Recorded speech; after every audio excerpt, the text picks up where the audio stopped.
great night's sleep in a campground, and I ran through it today. That was kind of cool. So now we're on the hunt for the next state park to stay in.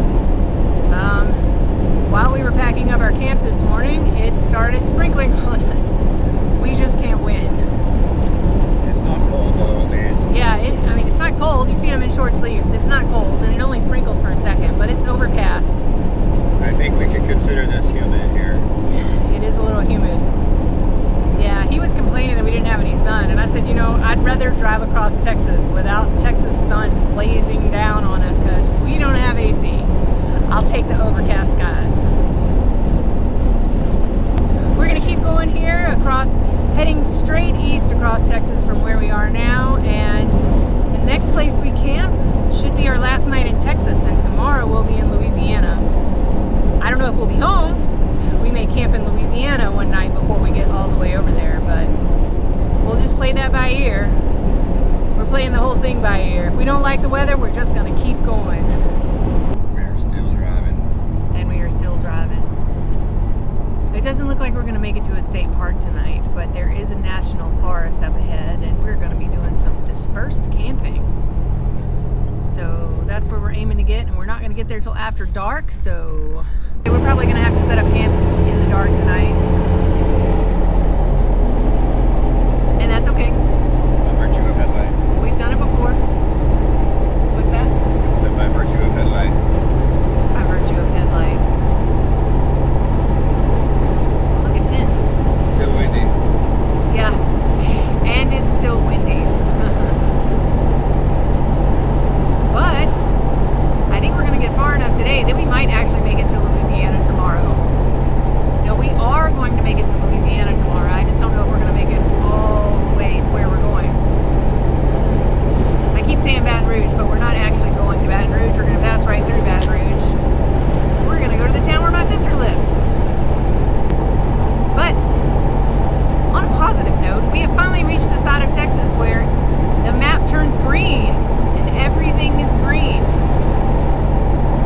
Instead of seeing mountains and cactuses, I mean, there are still some rolling hills here, but look, it's green.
Whoa!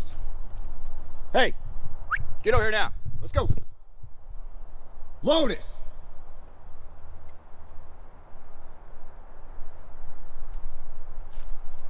Lotus!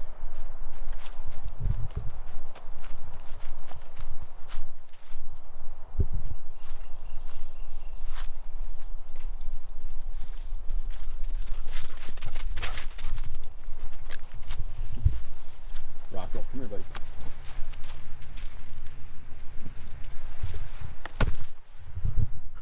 All right, these GoPros are questionable at best. We've lost a bunch of footage. I think that's why GoPro's lost a bunch of patrons. Here we are boondocking. I'm not sure where we're at. Like I said, we did about 330 miles. It's the one that's lying right there. It's probably underneath the box. And we have about that far to go again today, so that's what we're going to do, get to her sister's place. But yeah, a little nowhere here.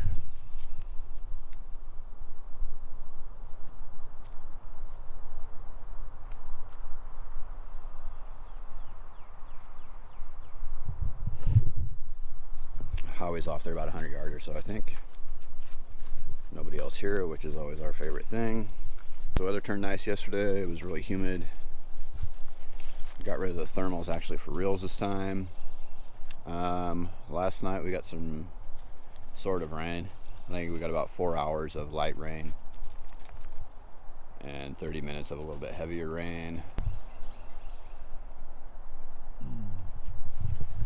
Looks like this cloud cover is supposed to burn off, and then it's going to be almost 80 degrees again today. Jessica is editing your video there in the Tentola. Be our first video when we camped in Davis Mountains. That was really sweet. Actual camping instead of Airbnb or seedy hoteling. Seedy hotel. Here's how you can tell we made it to the south. Truck's still killing it. We're 2,500 miles in. Fuel mileage has been again in that 13 mile an hour, 13 mile per gallon range. The speedometer correction is like under 10%, so I'm just right there. And yeah, other than that one check engine light, I, knock on wood, haven't had any real issues with the truck yet. Not that I should. That's something I was kind of thinking about on the way here, like giving my truck props about getting us here, but reality is it's an extension of me. I turned all the wrenches on this thing. I built almost every square inch of it. So I guess I'm awesome, and I did a rad job building this truck. A little bit of the stuff that we didn't really talk about yesterday because I kind of spaced off was, I'm sure you're wondering about the axles, why they stick out so far. So, the long and short of this story is I had a road rage incident one day and I bent my stock axle housing. Got some 4 degrees of camber on that one side. So after I spent like about a month and a half trying to find a solid straight axle housing after I had sold mine literally like a couple months earlier, I decided to buy fabricated axle housings. Now, if you're into Toyotas, you know about fabbed axle housings. I can't pimp this guy because his customer service sucks dick, but his product is awesome. We'll just say that these are not trail queer axles.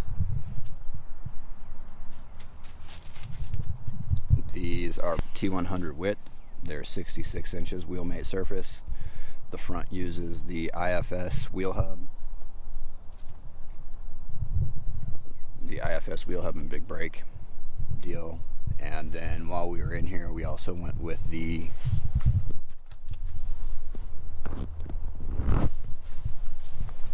keyed high steer arms.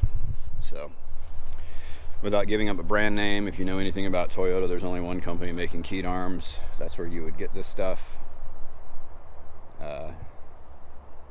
Just be advised.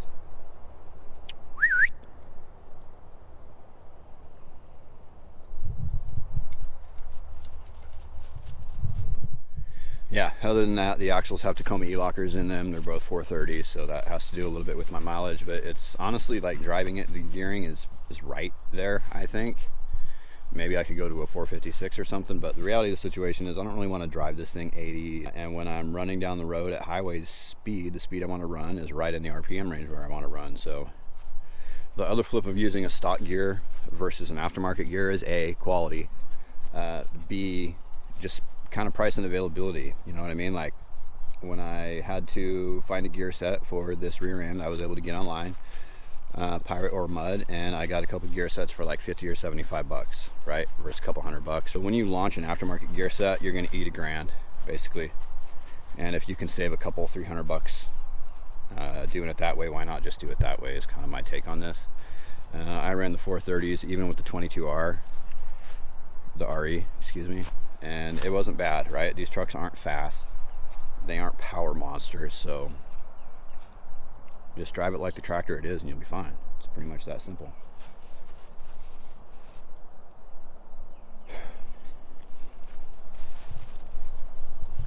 I guess that's that.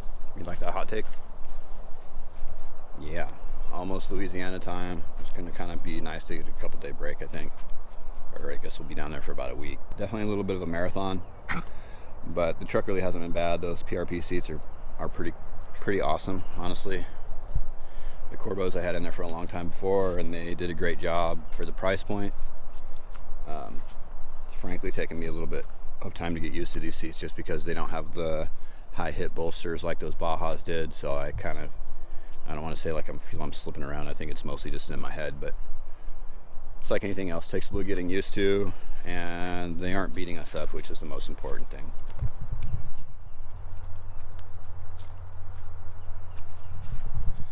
And of course they look sexy as hell as well. Well, it was awesome camping in the woods last night. It did rain on us, but it was nice and quiet here. And today, we should make it to Louisiana. And I can get a shower. So yeah, we'll see what the day has ahead of us. Things can always go awry, as they sometimes do. I think it'll be fine though. I guess you'll have to stay tuned tomorrow to find out if we made it or not. That wraps up another episode of Snale Racing. Thank you for watching. Please make sure to like and subscribe.